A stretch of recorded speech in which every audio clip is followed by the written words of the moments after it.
భర్త: ఏమోయ్! నీ పాత చీరని పనిమనిషికిచ్చావా? భార్య: అవునండి.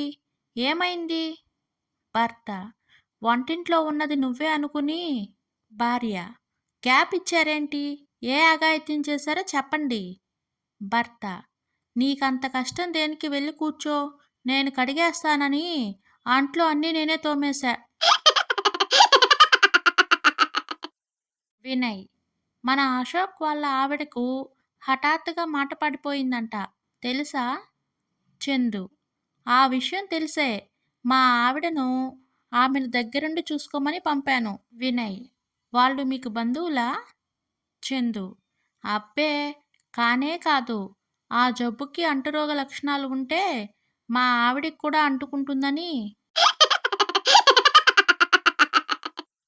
భార్య: ఏమండోయ్! ఎవడో దొంగ మన పెరట్లో కొబ్బరి చెట్టు ఎక్కాడు. అందర్నీ పిలవమంటారా? భర్త: ఆ కాయలు దించిన తర్వాత పిలువు. నాకసలే చెట్టు ఎక్కడం రాక కాయలు దించి చాలా రోజులైంది. భార్య: మన పెళ్ళైనప్పటి నుంచి చూస్తున్నా. మీరు నా మాటకు విలువిచ్చి సరేనని అన్నదే లేదు. భర్త: నీ మనస్సాక్షిని ప్రశ్నించుకో. మొన్న నువ్వు కోపంలో మీ ఇంటికి వెళ్ళిపోతాను అన్నప్పుడు సరేనని అన్నానా లేదా?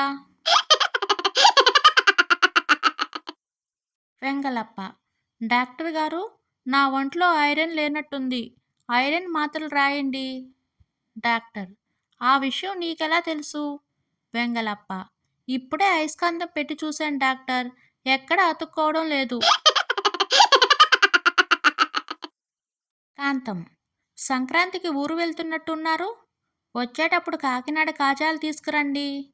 గోపి: టికెట్లు దొరక్క ఎలా వెళ్ళాలిరా బాబూ అని నేను ఏడుస్తుంటే ఈమెకు కాజాలు కావాలంట.